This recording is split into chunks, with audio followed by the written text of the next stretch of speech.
Today we're going to bring a light socket camera, and this is a perfect camera if you want to set up in front of your porch. It'll act exactly as a light too, also because there's LED lights. There's a reset button, and there's a micro SD card if you don't want to play for the cloud service. Now this is a great function that you can just screw into your light bulb, any socket that you have. If you don't have a socket, you can always plug it in. They give you the adapter to plug it in to a 2-prong connection. They give you the actual manual and where to download the application. So we're going to put this together and see how it looks in day and night. Set up our camera in our tent. This is our tent.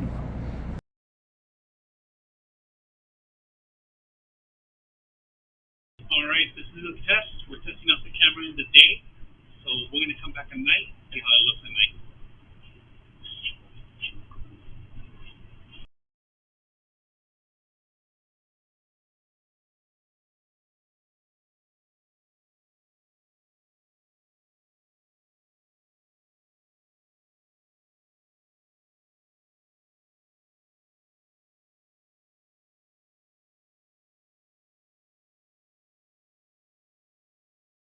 All right, let's take a look at the camera. And this camera, it's pretty much, you could control it. You could set up timers. You have a lot of the information. You have devices, alerts, and cloud, mall, and then more information. So we're going to go into the camera itself so you guys can see some of the features on the camera.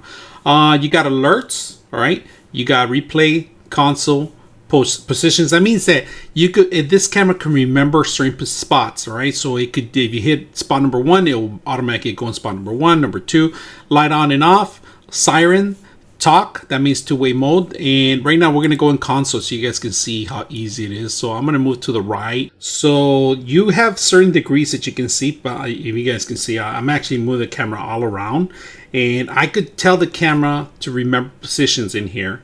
All right, so you can see the inside where I'm actually my shop where I work in the back. You guys can see that, and I move the positions anywhere. Now I could console in this, and I could do two-way. Right now, currently we have the light on. We're gonna turn it off, and you're gonna see the night mode kicking in. And also we're gonna change the quality of it. We're gonna put a higher quality, 2K quality, and you can see also the quality. Now changing the quality, it's also gonna change the actual speed of the connection. All right, so make sure that you're aware of that. So we still have position, so we're gonna console in. We, like I say, quality doesn't change. I'm real close by, so my network's really it's spread around, so I have a good position where this thing could reach anywhere. And if you ever want to remember position, you could always go back to my position. I'm gonna say position number 1, and it goes back. So this one has a lot of great features. Under settings, you got more settings. You can invite people to it. You could do change motion detection, your network, and so forth. So